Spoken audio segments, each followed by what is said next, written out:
Green touch real எஸ்டேட்டின் அன்பான வணக்கங்கள். விற்பனைக்கு வந்துள்ள இடம் 6 ஏக்கர் செஞ்சி அருகாமையில் இருக்குது. செஞ்சிலேருந்து பார்த்தீங்கன்னா சைட்டு வந்து ஒரு 6 கிலோமீட்டர் வரும் சார். மலையனூர் வளத்தி நம்ம இடத்துக்கு பக்கத்தில் சார் இருக்குது. தார் ரோட்லேயே அமைஞ்சிருக்கு. 6 ஏக்கர் சர்வீஸ் கிணறோடு இருக்குங்க. அப்படியே பாருங்கள், ஒரு ஏக்கர் வந்து 20 லட்சம் சொல்கிறாங்க. ஒரு 16 லட்சத்துக்கு முடிச்சு தரலாம். தார் ரோடு ஃப்ரண்டேஜில் இருக்குது. ஃபுல்லாகவே நடுவு நட்டுருக்காங்க. கிணறு சர்வீஸோடு இருக்குங்க சார். அப்படியே பாருங்கள், தேவைப்படுறவங்க எங்களை தொடர்பு கொள்ளுங்கள். அப்படியே பாருங்கள்,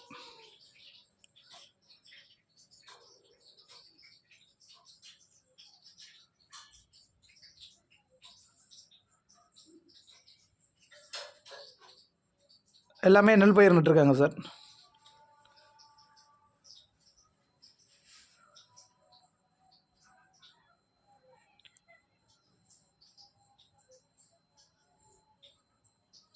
தேவைப்படுவோர் எங்களை தொடர்பு கொள்ளுங்கள்.